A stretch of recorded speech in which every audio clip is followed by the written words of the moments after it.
శుభోదయం. Global బెతేనియా Calvary ministry తరపున ఈ ఉదయకాల సమయంలో మరొక్కసారి మీ అందరితో కూడా కలుసుకొని దేవుని యొక్క పరిశుద్ధమైన మాటలు ధ్యానించటానికి దేవుడు నాకు ఇచ్చిన మధురమైన అవకాశాన్ని బట్టి దేవునికి ప్రత్యేకమైన వందనాలు తెలియచేసుకుంటూ ఉన్నాను. ఈరోజు కూడా పరిశుద్ధమైన వేద గ్రంథంలో నుండి మరి యొక్క చక్కటి మాటను చదువుతున్నాను. దయచేసి గమనించండి.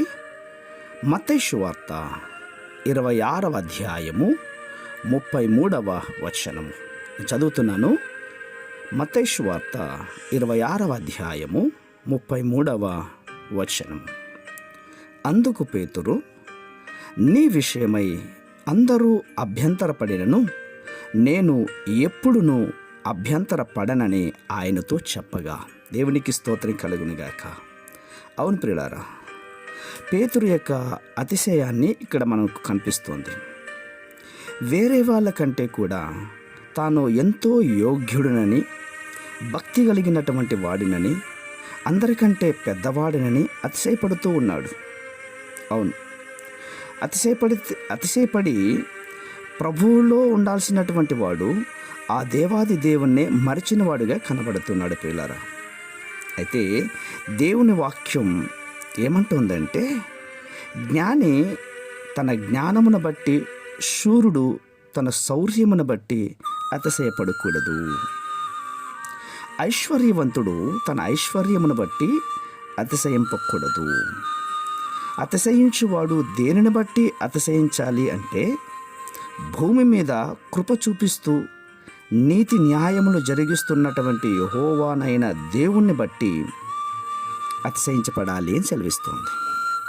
అవును ప్రియులారా, తన్ను తాను ఎంచుకున్నదని కంటే కూడా ఎక్కువగా ఎంచుకోకుండా దేవుడు ఒక్కొక్కరికి విభజించి ఇచ్చినటువంటి విశ్వాస పరిమాణ ప్రకారంగా తాను స్వబుద్ధి గలవాడనై తగినటువంటి రీతిగా తను ఎంచుకోవాలి. నాకు అనుగ్రహింపబడిన కృపను బట్టి మీలోనున్న ప్రతి వానితోనూ ఉండాలి అని వాక్యం కోరుకుంటోంది. అవును, అతిశయించినటువంటి పేతురు గారు రాత్రికి రాత్రే యేసుక్రీస్తును వదిలేసి అందరితో పాటు పారిపోయాడు. అందుకనే అంటోంది, మన ప్రభు అయినటువంటి యేసుక్రీస్తు యొక్క సిలువ యందు తప్ప మరి దేని యందును కూడా అతిశయించటం నాకు దూరమవునుగాక అంటున్నాడు పౌలు గారు. ఇప్పుడు చెప్పండి, నీ విషయంలో అందరూ అభ్యంతరపడినా నేను ఎప్పుడూ అభ్యంతరపడను అంటున్నాడు నేను ఆరాధిస్తున్న దేవుడు. అలాంటి దేవుణ్ణి కాకుండా లోకంలో ఉన్న వాటి వైపు చూసి లోకాన్ని కోరుకుందామా, లేక పరలోక రాజ్య వారసుడైన దేవాది దేవునికి ఆనుకొని ఉందామా? డిసైడ్ చేసుకోండి. పరిశుద్ధమైన మా ప్రియ పరలోకపు తండ్రి, చాలా సంతోషం నాయన. పేతురుని బట్టి ఎంతో లోతైనటువంటి మర్మాలు బయలుపరుస్తున్నారు.